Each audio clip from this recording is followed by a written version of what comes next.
Welcome to this story, one of the most unsettling cases ever noted in Pennsylvania.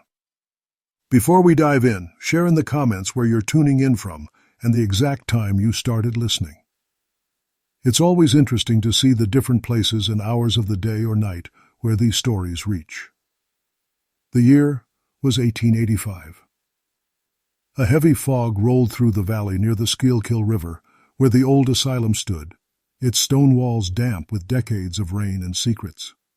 The building, known to officials as the Riverside Sanatorium, had once been an extension of the larger Pennsylvania Hospital for the Insane in Philadelphia. The local folk simply called it the Hollow. Inside, behind the barred windows, two men began their tenure, Dr. Elias Crane and his younger brother Silas. Both were trained physicians, graduates of the University of Pennsylvania, and celebrated for their research into neurological parallels between twins. Yet few in the county could recall the brothers before that year, and none knew why they had come to manage such an isolated facility. Records from the county clerk's office show their first month's requisitions, strangely detailed: 12 surgical saws, 2 galvanic coils, and 24 glass jars marked organic specimen. The entries, signed in Elias's steady hand, were followed by silence for 3 weeks. Then came the first rumor. A stable hand named Tom Ralston testified in later years that he often heard voices in repetition from the East Wing, patients speaking in mirrored phrases, like echoes conversing with each other. "It weren't no prayer," he said under oath in 1892. "It were practice." By autumn, the local newspaper, the Reading Eagle, carried a brief notice. Experimental operations rumored at Riverside. State oversight requested. No further reports followed. The archives suggest the matter was suppressed, possibly by internal review.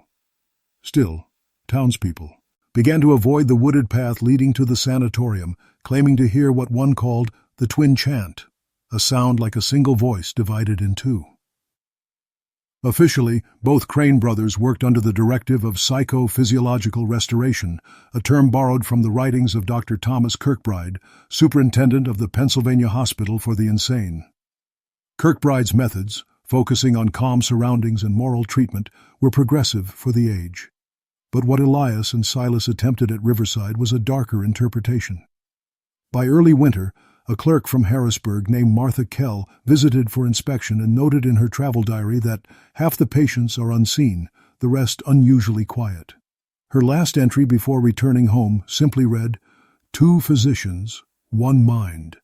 Within months, the Riverside Sanatorium would be shuttered, its ledgers closed, its staff dispersed. But before the final lock turned, a night nurse fled across the frozen grounds, carrying a single torn page from a medical log, one that spoke of an experiment to bind identical consciousness across 2 living subjects. That fragment, preserved in the county archive, is where this story begins. The official record lists the Riverside Sanatorium as closing in March of 1886, but fragments from that final winter tell a slower unraveling. Some letters between county officials mention unconfirmed deaths. Others cite transfer of unstable subjects, yet no death certificates exist for the period. The building itself had been leased from the Commonwealth by Elias Crane under a charitable trust, though the last rent payment was made not by him, but by a lawyer from Pittsburgh whose name appears only once, Henry Lowen, Esquire. No one could later identify such a man. The asylum stood 3 miles from the nearest township, accessible by a rutted carriage road through cedar woods. The Cranes had installed a telegraph line for emergencies, but the local operator in Douglasville claimed he received only one message the entire year, sent in February 1885. It read simply, "Send more chloroform, urgent." Surviving staff rosters list 8 nurses, 2 attendants, a cook, and a groundskeeper named William Ketch.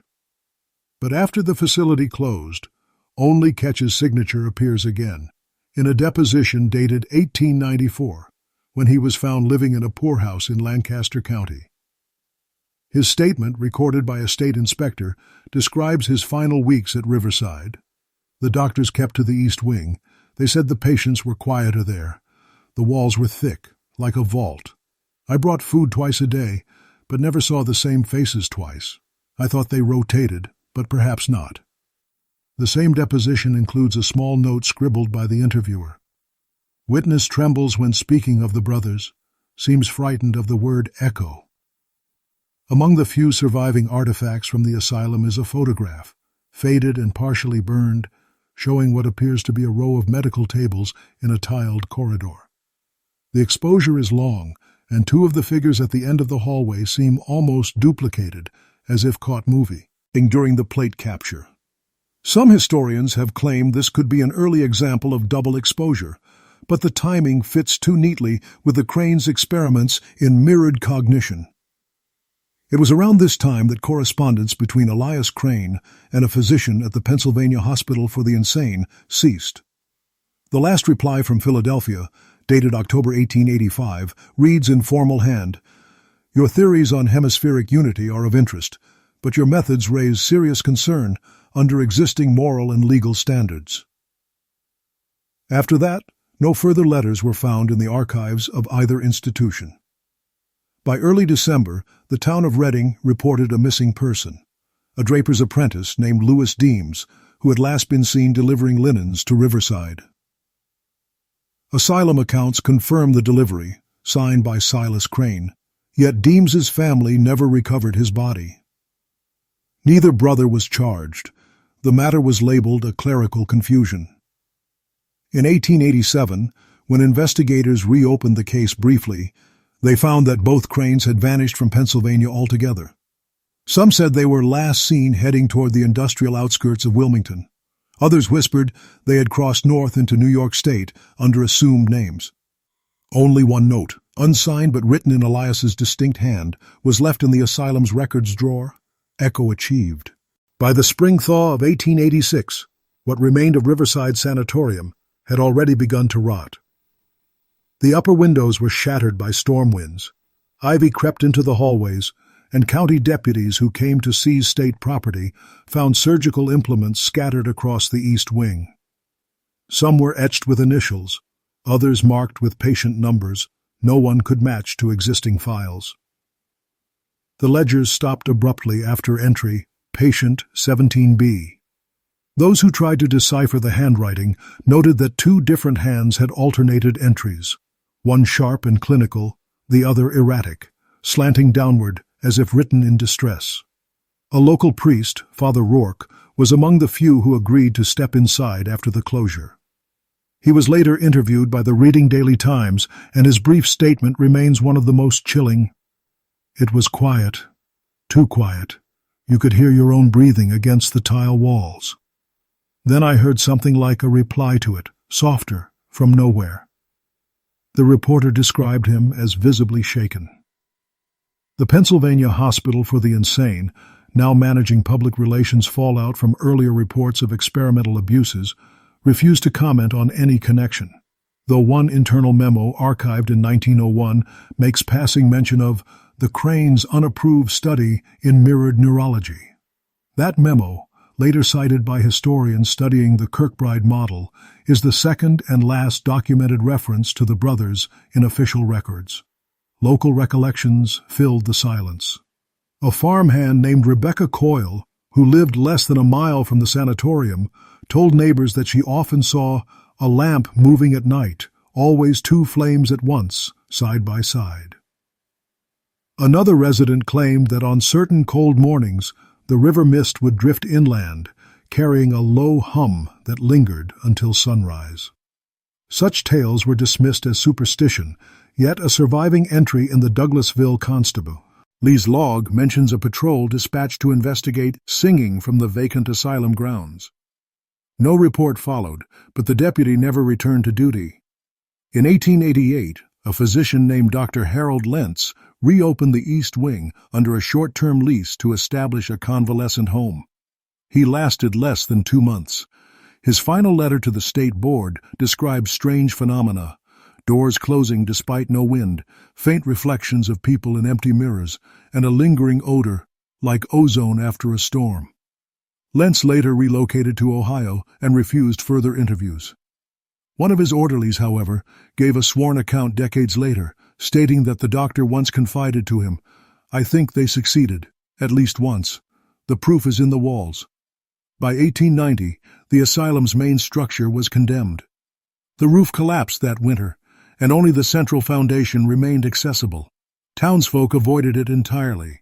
Children called it Echo House, daring one another to shout inside and wait for a response that was never quite their own voice. In the spring of 1891, a small investigation was quietly reopened by the county after a hunter discovered bones near the rear perimeter of the old Riverside property. The remains were fragile, scattered across the roots of an uprooted oak, but one of the skulls displayed a thin, circular incision above the temple, too precise to be caused by any animal. This discovery drew in Deputy Marshal Orrin Bell, a measured man known for his skepticism. He brought a surveyor and 2 men from Reading to examine the grounds.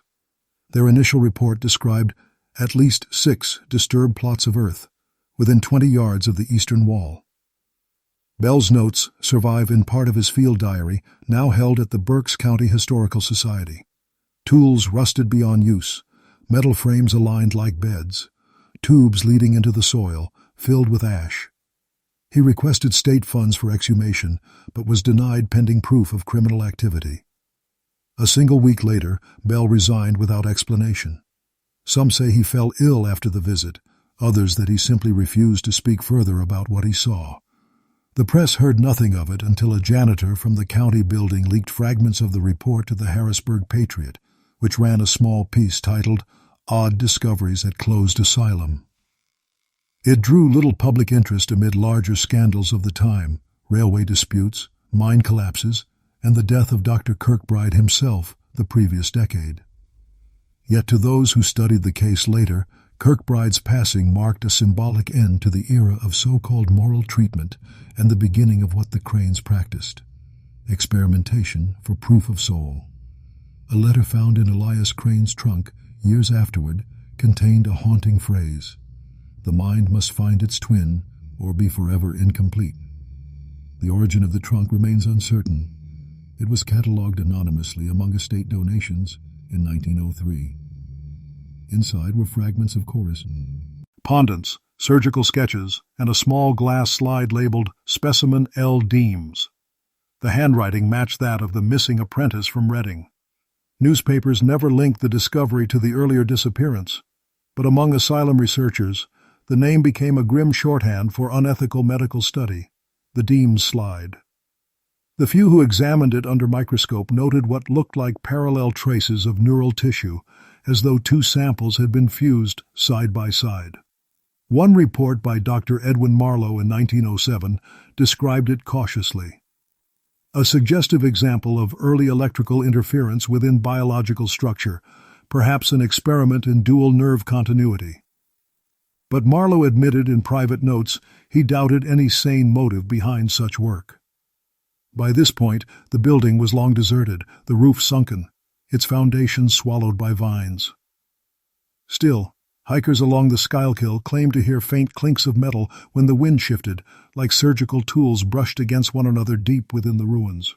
Those who went closer described hearing a whisper return their breath, half a word too slow.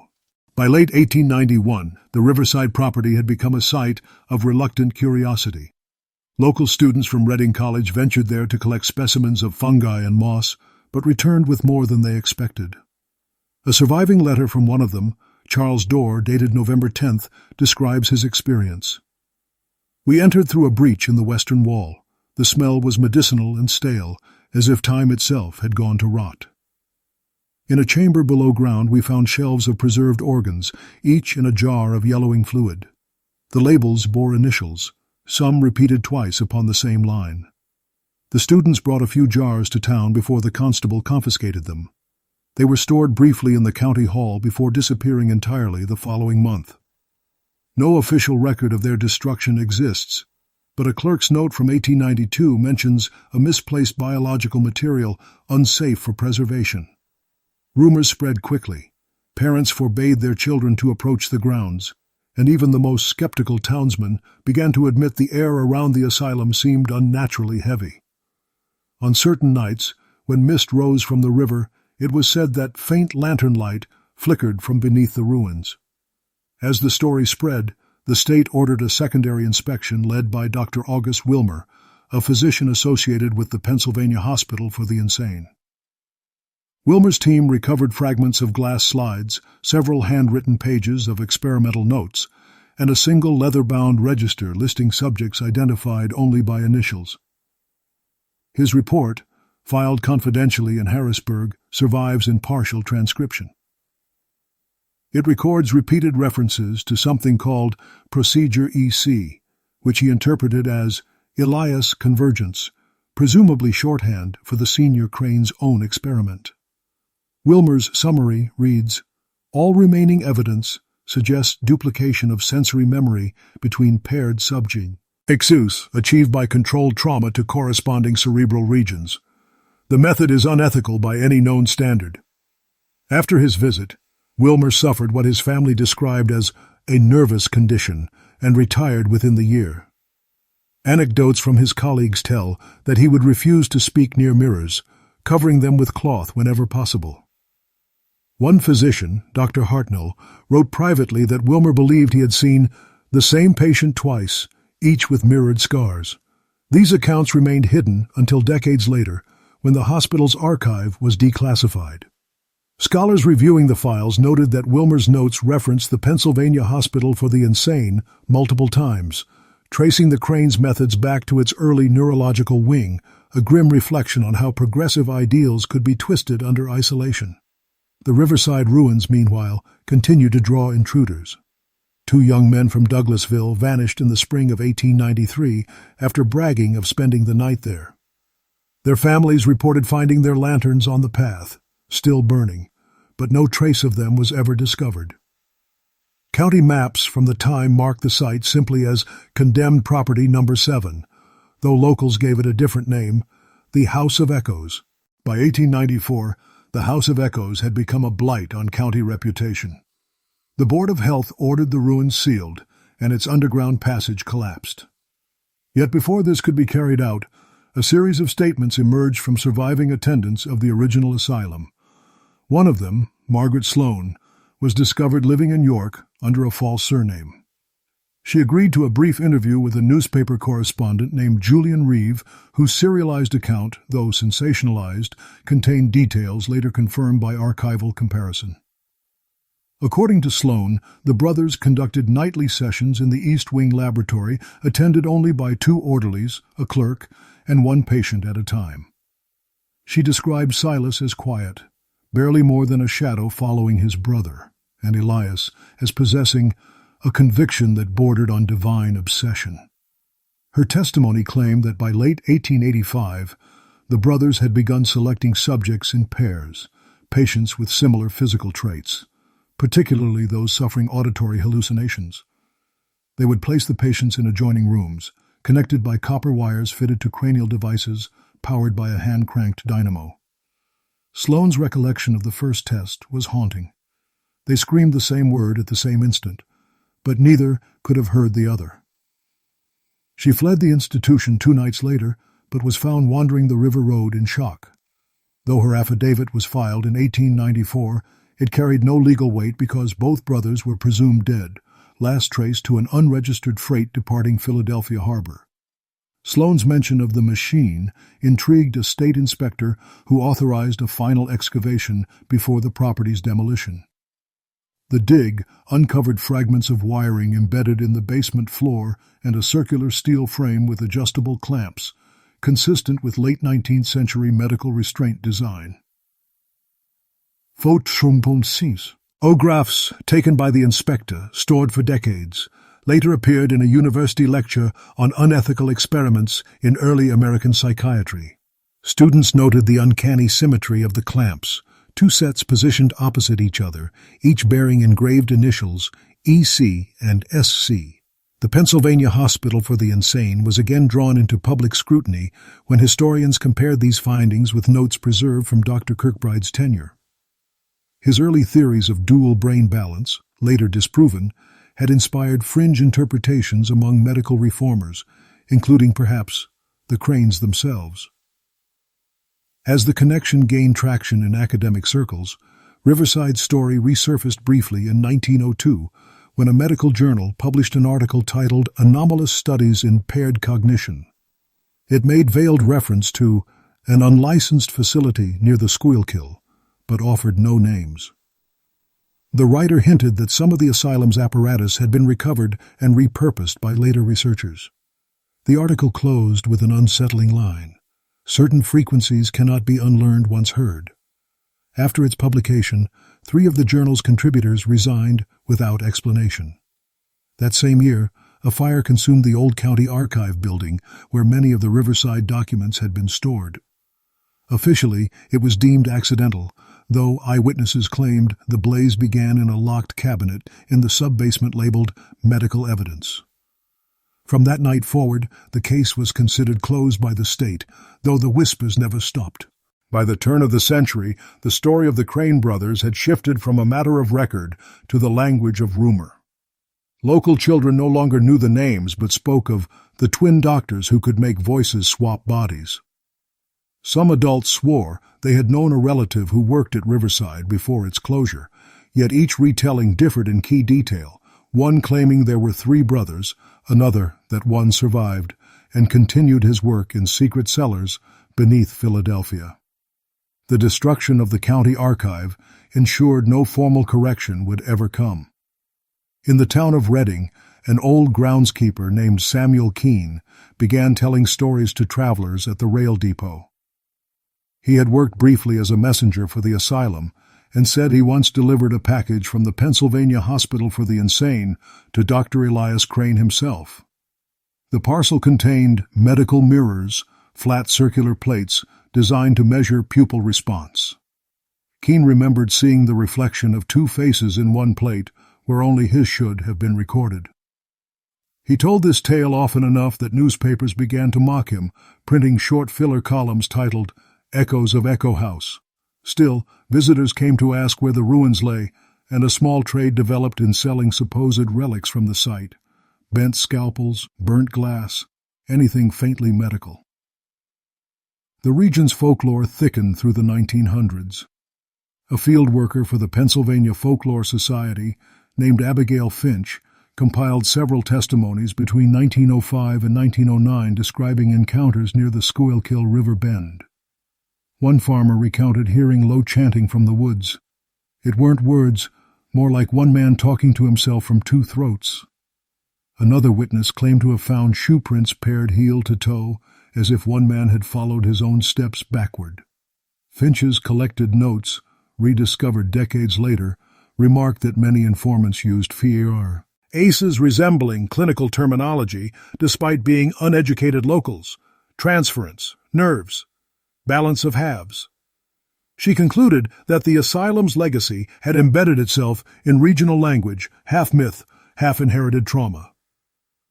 A curious entry in her journal mentions a rumor that one surviving Crane brother was seen in Philadelphia around 1899 working under the alias Dr. Crane at a private infirmary. He vanished again after a patient reportedly died during electrotherapy treatments. The hospital denied any employment records, but Finch's observation matched earlier hints in city ledgers listing payments to an unlicensed physician for experimental electrical consultation. By 1910, the site of Riverside had been fully overgrown. No formal markers were left, only a depression in the soil where the main wing once stood and a scattered foundation of brick now covered by moss. The locals still avoided it, particularly at dusk. Some claimed that when the wind came from the south, one could hear not an echo but an answering breath, as though the hill itself exhaled after each sound uttered near it. In 1911, a visiting historian named Dr. Lyman Alden arrived from Boston to survey early psychiatric institutions of Pennsylvania. His notes, stored today in a private archive, contain the only formal academic account of Riverside after its abandonment.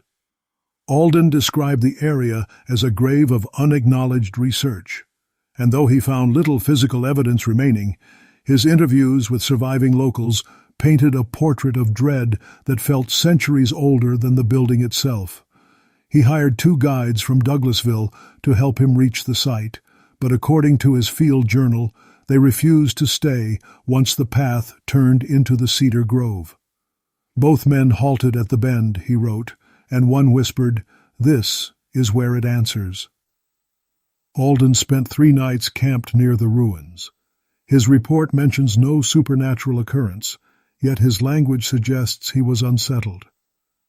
The air conducts sound poorly, yet reflects one's own breathing with uncanny precision.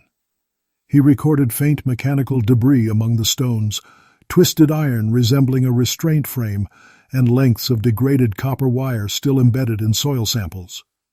He speculated these were remnants of the crane's electrical apparatus, but emphasized that they showed no sign of recent disturbance. After returning to Philadelphia, Alden delivered a lecture at the University of Pennsylvania, referencing the case alongside early studies at the Pennsylvania Hospital for the Insane. He argued that Elias and Silas Crane represented a moral collapse of the Kirkbride philosophy, transforming compassion into experiment. He noted the brothers' correspondence with Philadelphia physicians and drew comparison to real figures of that period experimenting with galvanism and cerebral mapping. His remarks caused brief debate in academic circles before being quietly dropped when the subject was deemed indecorous for public symposium. Privately, Alden continued researching until his death in 1914.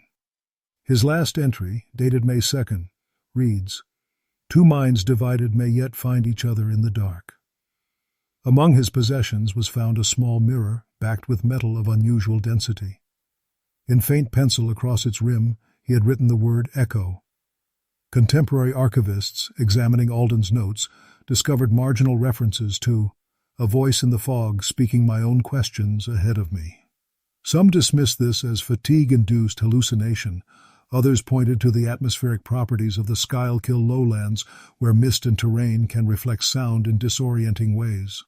Still, the phrasing, "speaking my own questions ahead of me," became a phrase repeated in later ghost stories tied to the site.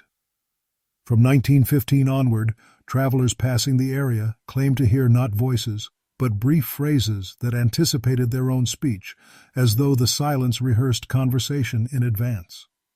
Regional folklore scholars documented these tales under the heading anticipatory echo, an expression still whispered by descendants of those early witnesses when the river fog thickens and the woods fall perfectly still.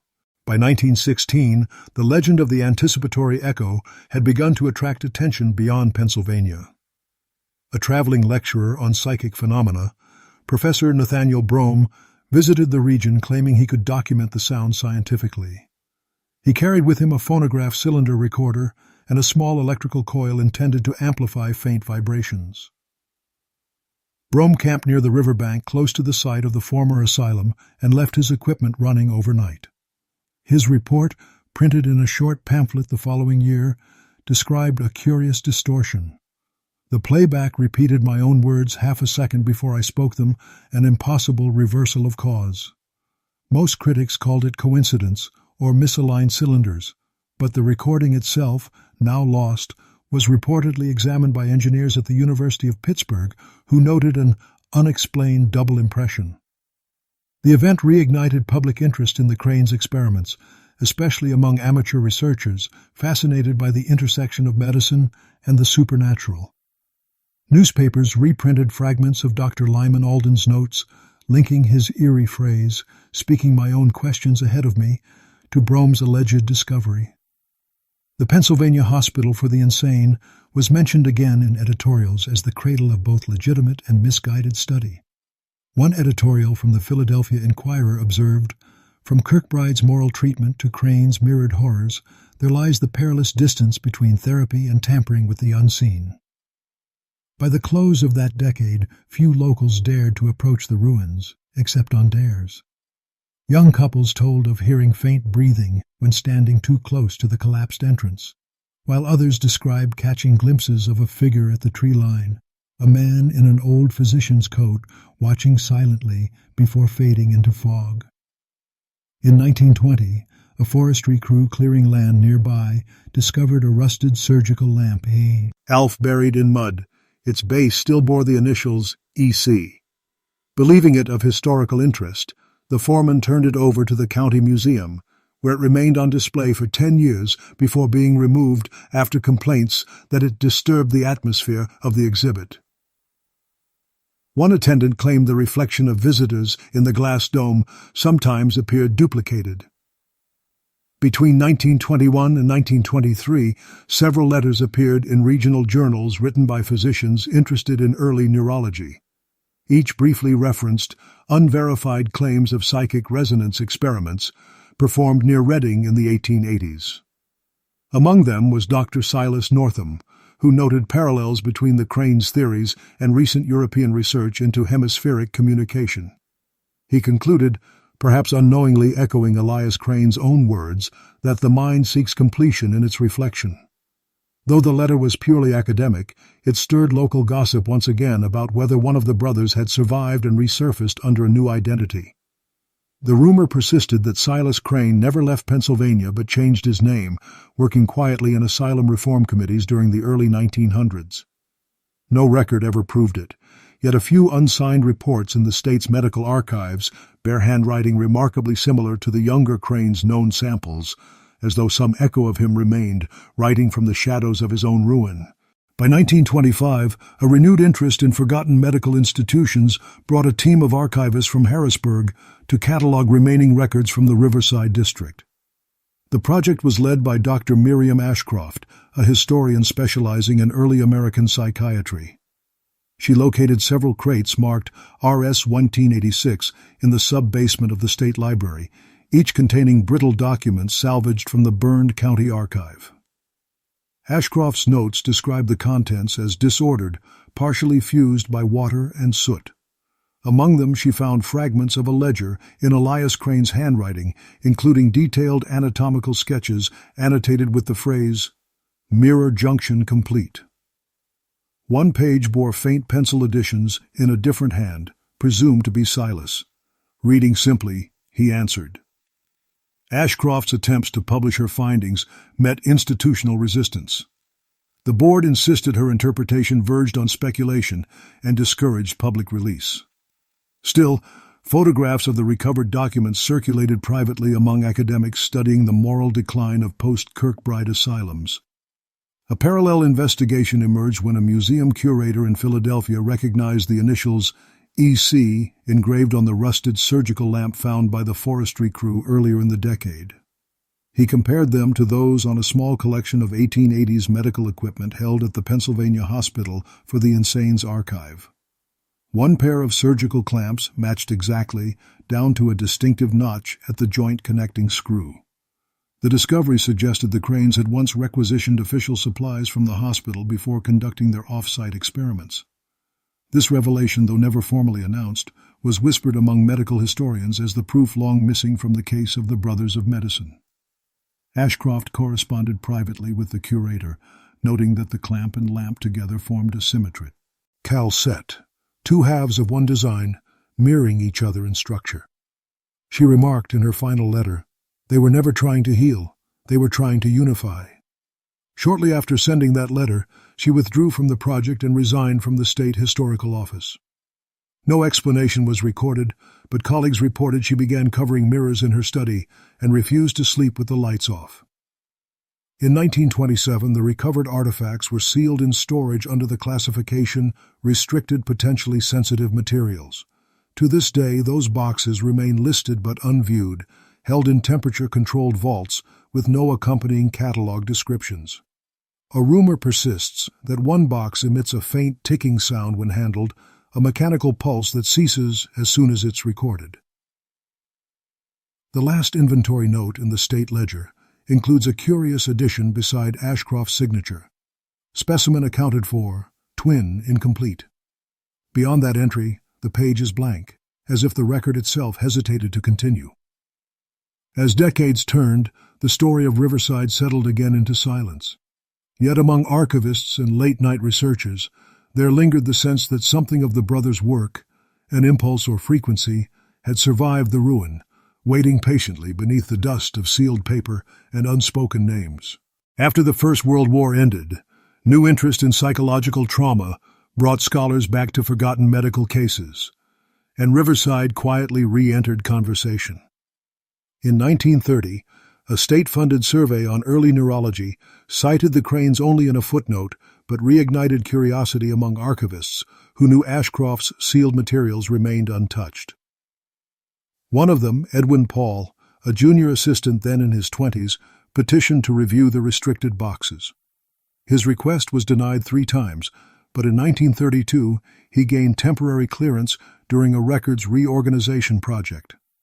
Paul later wrote privately to a colleague describing his experience.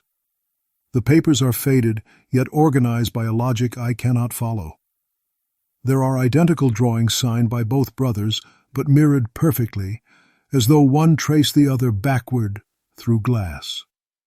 He mentioned finding a small brass disc, the size of a pocket watch, engraved with the letters RS, possibly Riverside Sanatorium, and a fine crack through its center.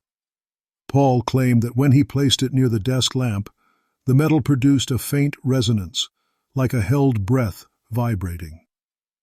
No official report acknowledged this object's existence. In January 1933, he resigned suddenly, leaving behind a single unfinished memorandum stating, "The echo is not a sound, but a memory reflected." Colleagues found him later that month in his boarding room, alive but unresponsive, staring at a blank wall. His condition was recorded as catatonia and attributed to exhaustion. He never recovered. Later staff members avoided mentioning him altogether. Institutional silence deepened around anything related to the cranes. The Pennsylvania Hospital for the Insane, by then renamed and reorganized, made quiet efforts to distance itself from all references to Riverside or its former associates. When Dr. Lyman Alden's earlier journals resurfaced for an academic exhibit in 1935, curators noticed a recurring phrase penciled in the margins: "One mind returned, one remained." The exhibit closed early after several visitors complained of nausea near the display case containing his mirror sample. The artifact was subsequently removed and has never been seen publicly again. Meanwhile, the ruins of Riverside continued to decay, visited only by tramps and curious schoolboys. The old well collapsed that winter, exposing the foundations of the eastern cellar where the Crane brothers had conducted their final tests. County workers filling the hole reported seeing faint metallic shapes half buried in the clay. They sealed the pit without retrieval, yet one worker swore he saw a human hand bone gripping a wire before it vanished beneath the backfill. "It moved," he told a reporter, "like it didn't know it was gone." The article ran once and was quietly pulled from circulation. The Pennsylvania authorities labeled it sensational fabrication, but whispers spread through Douglasville once again that the House of Echoes was not finished, that something beneath still hummed when thunder passed overhead. Some insisted that on certain storm nights the ground itself seemed to answer, once for every strike, as though remembering what it was made to repeat. By 1942, the legend of Riverside had dimmed into local obscurity. The war drew attention elsewhere, yet small, inexplicable incidents kept the site's memory alive. A military survey team mapping floodplains near the Schuylkill recorded an interference anomaly on their radio instruments, short bursts of reverse static occurring at perfect 10-second intervals. The technicians blamed atmospheric conditions, but the coordinates matched precisely with the overgrown remains of the sanatorium. The report was filed under communications irregularities and forgotten until rediscovered decades later. In that same year, a Works Progress Administration crew clearing timber along the old road unearthed a corroded steel box containing correspondence believed to belong to Elias Crane. Only 3 pages survived legibly. One read, "If the mirror fails, the flesh will not answer. If it answers, it will not end." The find was forwarded to the state library, but never catalogued. The WPA supervisor who handled it, George Heflin, died weeks later of a sudden cerebral hemorrhage, though co-workers noted he had complained for days of hearing a ringing in the bones. By 1945, the ruins had been reclaimed entirely by forest. Local maps no longer marked them, Only a contour of uneven ground remained. Among amateur radio enthusiasts, however, the area acquired a new nickname, the dead frequency. Operators claimed that when tuning across shortwave bands during thunderstorms, voices would emerge faintly reciting numbers or half-sentences in monotone. One recording made in 1948 allegedly captured two voices speaking the same phrase with a slight delay. "I hear you before you speak." No formal investigation occurred, but copies of the recording circulated quietly among technicians until it was lost during a station fire in the early 1950s. At the Pennsylvania Hospital for the Insane Successor Institution, archivists continued to struggle with unexplained damage to preserve materials related to the cranes. Documents stored in the vault showed premature deterioration, as though exposed to high humidity, yet instruments registered normal levels. The name Riverside was officially expunged from the state's educational references by 1951, its record sealed under mental health reform confidentiality laws. A few scholars objected, noting that erasing the event only deepened mystery, but their protests faded in post-war bureaucracy. In Douglasville, elderly residents still told fragments of the old story. Two brothers who tried to make one soul from two bodies, an experiment that spoke back.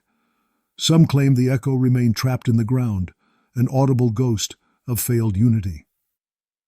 Hunters passing through after dark described hearing twin footsteps behind them, one half a beat out of rhythm, yet perfectly synchronized by the end of each path. When they turned, they found nothing but trees bending toward one another like mirrored silhouettes, their branches meeting overhead to seal the night. By the late 1950s, America's fascination with psychiatry and the unknown had returned through film and popular magazines, and the story of the Crane brothers resurfaced once again. This time it was through a serialized article in American Mysteries Quarterly written by journalist Eleanor Dane, who traveled through Pennsylvania gathering oral histories from communities near the Schuylkill River. Her second installment, printed in 1958 under the title The Doctors Who Listened to the Walls, introduced Riverside to a national audience. Dane presented the tale not as ghost story, but as psychological parable, claiming the Cranes represented the moral hubris of their age. She interviewed surviving families of former staff, including a niece of Nurse Margaret Sloan, who possessed a locket containing two faded portraits labeled E and S. When shown photographs of 1880s medical graduates from the University of Pennsylvania, she hesitated, then identified the faces of Elias and Silas Crane with visible unease. Dane's research took her to the Pennsylvania Hospital for the Insane's archives, where she confirmed the Cranes' early association and uncovered memoranda hinting that Elias had been dismissed for excessive self-experimentation. Her article mentioned Dr. Thomas Kirkbride only briefly, but framed the Crane's dissent as a distortion of his humane philosophy. This linkage between genuine history and legend made the piece chillingly credible. Readers wrote hundreds of letters to the magazine describing family tales and encounters near the ruins. Dane herself returned to the area in 1960, accompanied by a photographer named Henry Voss, to document what remained. They found only fragments of stone wall and the suggestion of a cellar outline. Voss took several photographs, but when the negatives were developed, each displayed a faint duplication of the subjects. Trees doubled, shadows repeating at slight offsets. As the story gained attention, local authorities fenced the site once more to deter vandals. The renewed publicity attracted amateur investigators who visited with tape recorders and flash cameras, hoping to capture proof of the rumored echo. Some claimed success: repeated whispers, unintelligible phrases, breathing where none stood near. Though most results were explainable as environmental feedback, one recording made by Voss himself caught the phrase, "two voices, one name," uttered twice in rapid succession with different inflections. Dane noted in her diary that night that Voss appeared shaken and refused to stay past sunset. She described feeling watched from the tree line, though no one was visible. Her final published installment concluded not with spectacle, but quiet dread. Perhaps the brothers achieved unity, not of flesh, but of sound, and the woods still hold the memory of their conversation. After publication, she moved on to other assignments. Yet a year later, Voss was found drowned in the Schuylkill after reportedly returning alone to photograph the site again. The coroner ruled accidental death, but locals whispered he had been following an echo that led him into the river's dark reflection. Through the 1970s, the Riverside mystery drifted from folklore into academic curiosity again as universities began re-evaluating 19th-century medical ethics. A small group of graduate students from Temple University initiated a study comparing archival experiments in neurology with regional legends. They located a handful of references to the Crane brothers within state repositories previously marked restricted. The group's leader, Dr. Lawrence Mendez, a historian of science, secured permission to examine the sealed RS 1986 boxes originally catalogued by Miriam Ashcroft nearly 50 years earlier. Officially, the access lasted only 2 days. Unofficially, the team remained 3 nights. Mendez's later notes, partly redacted, mentioned discovering duplicate field sketches traced over one another in opposing directions, and a set of copper plates thin as foil, engraved with incomplete sentences when held to light. The language appeared inverted, as if written in mirror script. Mendez speculated that they were components of an early neurological apparatus designed to channel small currents between paired electrodes, but admitted unease at their symmetry. His diary entry from the final night reads, "Every noise repeats in this room before it happens, perhaps the acoustics, perhaps something learned." When the research summary reached publication review, Temple withdrew sponsorship, citing irregular methodology. The boxes were resealed and transferred to deeper storage at the state archives. The story might have ended there had it not been for a separate discovery in 1975 during routine renovations at the Pennsylvania Hospital for the Insane Successor facility. Workers removing a wall uncovered a small recess containing medical instruments wrapped in decayed cloth and a folded letter addressed to S. The handwriting matched earlier samples of Elias Crane. The letter began formally, but did into disjointed reflection. The voice returns before I make it. The body lags, but the thought obeys. Experts determined the ink and paper to be authentic to the 1880s, but could not explain its preservation within a later edition of the building. The find reignited debate in psychiatric history circles and drew attention from paranormal investigators who proposed the Crane's work represented an early experiment in bioelectrical resonance. The Pennsylvania Historical Commission released a short statement denying any paranormal implication, yet confirmed the authenticity of the recovered items. For several years afterward, graduate seminars referenced the case when discussing limits of scientific ethics. Mendez delivered a private lecture to faculty peers titled Echo as Experiment, where he warned, "We must remember that discovery without conscience creates a sound that never dies away." Afterward, he abandoned the topic entirely and took a position teaching general history in Vermont. His former students later reported that he refused to be recorded during lectures, insisting that voices capture too much of their source. The Riverside property remained fenced off, but hikers occasionally returned, claiming to hear metallic clicking underfoot where the east wing once stood. Some described the sensation of being answered when they spoke aloud, a pause. Then their own words repeated half a heartbeat too soon, as though the air itself anticipated what they meant to say. By the mid-1980s, the Crane brothers existed mostly as an obscure citation in medical ethics papers, yet the archives that held their remnants began exhibiting inexplicable issues. In 1984, a climate control malfunction triggered alarms in the restricted vault where the RS 1886 boxes were stored. Technicians found no temperature change, but every recorder registered identical brief surges of electromagnetic fluctuation lasting precisely 12 seconds. Archivist Daniel Kearns, who led the inspection, reported hearing a faint metallic hum when the vault door opened. His written note concluded, "The hum ceased only when the lights were switched off." No cause was determined. 2 years later, a graduate researcher revisiting Temple University's sealed records discovered that microfilm copies of Ashcroft's photographs had partially duplicated themselves. the negatives showing faint mirrored outlines overlapping the originals. The phenomenon was dismissed as a processing error, though the manufacturer of the film stock confirmed it had never seen that pattern before. In 1989, local historian Judith Heller compiled a short monograph, Echo House Revisited, linking the crane's experiments to the cultural shift from moral treatment to electrotherapeutic innovation. Heller visited the site herself, now swallowed by second-growth forest. She described standing on what she believed to be the eastern cellar and feeling vibrations under her feet, like a buried engine idling. Her companion, a sound engineer, recorded ambient noise for analysis. When replayed, it contained a low rhythmic pulse measured at exactly 60 beats per minute, human heart rate. Their tape was later lost in transit to the lab. In 1991, a statewide initiative to digitize historical medical records once again listed the crane materials for scanning, but staff assigned to the project resigned after repeated electrical failures in their equipment.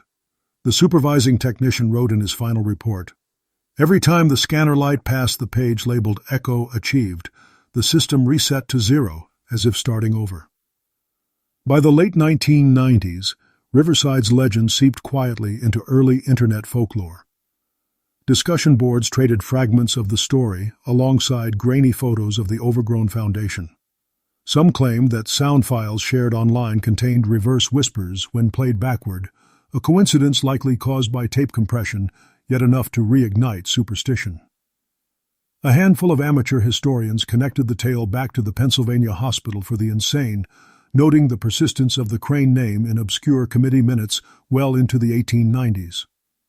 One even uncovered an anonymous note appended to a 1903 staff roster reading, "Silas still listens." Whether prank or truth, it fueled new fascination among night explorers and radio hobbyists who began visiting the site armed with portable recorders. They reported brief static bursts forming symmetrical patterns, feedback loops echoing twice before silence. The state, concerned about trespassing accidents, officially declared the area restricted ecological property in 1999. Yet those who have walked its boundaries since then describe an atmosphere thick as if charged, where breath returns before it leaves the mouth, and the forest seems to wait for speech to begin. With the arrival of the Internet age, Riverside's story found new life among online archivists and digital historians. In the early 2000s, a series of scanned documents labeled Crane Collection briefly appeared on a university server before vanishing without trace. The files contained high-resolution photographs of medical sketches, one clearly showing two human heads connected by a network of copper lines. The metadata listed the source as State Archive, Box 3, RS 1986. But when researchers attempted to locate that box, they discovered the numbering system had never included a third container. The images circulated anonymously through message boards devoted to lost archives until the links broke permanently in 2004. Soon after, a Pennsylvania state librarian reported receiving an email with no sender address containing one of the same images mirrored and slightly distorted in sepia tone. At the bottom corner, a new phrase appeared in handwriting. "The mind returns to itself." Attempts to trace the message failed. In 2007, a documentary crew filming Forgotten Asylums of America visited Douglasville to record the overgrown site. While interviewing local residents, they captured an unexplained audio anomaly, a brief whisper preceding the interviewer's question by less than a second. The editor described it as a sentence anticipating speech. Sound engineers verified it was not a playback error. Its waveform was inverted, as if recorded in reverse order. The phenomenon echoed the Crane brothers' century-old obsession, two voices existing in one sequence of time. Throughout the 2010s, online communities continued to debate whether Riverside's myth hid an undiscovered technology. Some speculated the Cranes had stumbled onto primitive neuroelectrical communication. Others viewed it as superstition, preserved by coincidence. Yet certain patterns persisted. Archivists, noted random duplication of digit. All files containing the words Crane, Riverside, or Echo achieved. These copies often appeared with reverse timestamps, created seconds before their originals. As data engineers examined the issue, they found no malware or external interference. The state eventually issued a quiet advisory forbidding external research on the RS 1886 archive for preservation integrity. Meanwhile, urban explorers began uploading videos from the forest where the asylum once stood. The most watched clip, posted in 2019, shows a faint light pulsing between the trees, accompanied by a low electrical tone that rises and falls like breathing. The uploader claims to have heard his own voice repeating faintly through his headphones, half a syllable early before the microphone recorded it. The clip abruptly ends with a single still frame, the silhouette of a man in an old-fashioned coat standing behind the cameraman, unmoving. The description beneath the video quotes Elias Crane's recovered note. The echo is not a sound, but a memory reflected. To this day, the footage remains online, but muted by copyright restriction, as if silence itself had reclaimed the recording. Theories range from digital feedback to elaborate hoax, yet those who visit the site continue to report the same experience, an invisible presence repeating their words, one heartbeat ahead, as though some fragment of the Crane experiment still endures, patient and listening beneath the soil. By the early 2020s, the Riverside account had transcended legend to become a digital folk ritual. Videographers and amateur researchers treated the name of the Crane brothers as a test of curiosity, typing "Echo Achieved" into search bars to see whether their systems would freeze. Some swore that when the phrase appeared twice in quick succession, their microphones emitted a soft breath before any audio playback began, as if another channel had joined the line. Technicians dismissed it as latency, but the pattern persisted across unrelated devices. A series of online forums attempted to reconstruct the lost files of the RS 1886 archive from scattered references. They recovered transcripts of Dr. Miriam Ashcroft's notes, Dr. Lyman Alden's mirror sample descriptions, and fragments of Elias Crane's letters. The compilation formed a haunting mosaic, obsession with symmetry, phrases of anticipation, and diagrams showing what appeared to be identical neural networks joined by copper filaments. Academics studying early electrophysiology began revisiting the historical record of the Pennsylvania Hospital for the Insane, acknowledging reluctantly that the Cranes had likely been trained there in the same decade that primitive electrical therapies were first tested. Public television produced a short feature linking the hospital's experiments in galvanic stimulation to the brothers' private pursuit of unity. The host concluded, "In an age before recording devices, they may have created one within the body itself." After the episode aired, several viewers reported hearing their own televisions repeat the closing line seconds before it was spoken. The station attributed this to signal delay, yet the coincidence reignited fascination. The phrase anticipatory echo became shorthand online for déjà vu, for data loops, and for inexplicable alignments where cause followed effect by only an instant. Scholars published essays tracing how the Riverside myth paralleled the evolution of consciousness studies, from mirror neurons to feedback circuits. They noted how even in skepticism the story endured because it perfectly mirrored human anxiety, the wish to hear oneself before speaking, to confirm existence through reflection. A symposium at the University of Pennsylvania in 2023 revisited the ethics of forgotten experiments. The closing presentation projected one of the surviving Crane sketches, two identical faces separated by a glass panel. The audience watched as a faint shimmer crossed the screen, an artifact of the projector perhaps, yet several attendees later claimed the reflection blinked, while the original did not. A technician swore he heard a whisper from the audio system before activation. The incident was omitted from official minutes, but attendees left in silence, glancing uneasily at one another as though waiting for their own words to arrive back late. A single footnote in the proceedings recorded the acknowledgement of the case's historical roots at the Pennsylvania Hospital for the Insane, an echo across centuries reminding medicine of what happens when ambition forgets mercy. Today, nothing visible remains of Riverside Sanatorium, but a slope of uneven earth half hidden by cedar roots. Yet locals still claim the ground hums before storms, and the wind carries 2 breaths for every one voice spoken. The county records list the land as protected forest, no construction permitted. The old road leading there ends abruptly at a rusted gate engraved with numbers eroded into illegibility.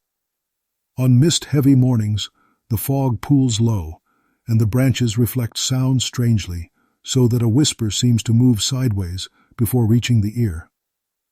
In 2024, a maintenance crew inspecting a nearby power relay discovered fragments of antique wire beneath the soil, traced accidentally by their sensors. The copper was black with age, but still conducted current when tested. The crew foreman joked that the line was waiting to finish its circuit. Later that night, one worker reported hearing faint tapping inside his truck. 3 beats, then silence, then 3 again, as if a pulse measured from the ground itself. Archivists continue to debate whether the Crane brothers truly existed beyond scattered documents and rumor, though the handwriting, photographs, and recovered objects suggest they did. Historians cite the Pennsylvania Hospital for the Insane as the origin point of their philosophy, its emphasis on moral treatment warped into mechanical obsession. Their legacy lingers less in fact than in sensation. Every instance where sound precedes its source, where thought anticipates speech, and where a reflection moves a fraction before the person who casts it. Dr. Lyman Alden once wrote that 2 minds divided may yet find each other in the dark. A century later, that line appears etched faintly into the cracked wall of the nearest bridge facing the river, nobody knowing who carved it or when. It reads like a confession or a warning. The townspeople no longer speak of the brothers by name. They refer on, "Lie to the twins in the hill," a phrase uttered quietly as weather turns. Every few years, a hiker or photographer disappears briefly within the woods and returns disoriented, claiming they heard someone calling their questions back at them 1 beat early. Nothing sinister is ever proven, only that time inside those trees feels misaligned, as though past and present repeat each other imperfectly. Somewhere beneath that soil lie the remnants of their instruments, their experiments, and perhaps their unfinished answer to a question no one remembers asking. The echo remains, a constant low note between worlds, a murmur of ambition and regret woven into the valley's breath. And if you ever stand near the Schuylkill on a windless night and whisper your own name, you might hear it twice. The first from your mouth, the second from beneath your feet. An old reply from the brothers of medicine, still reaching for the silence they could never share.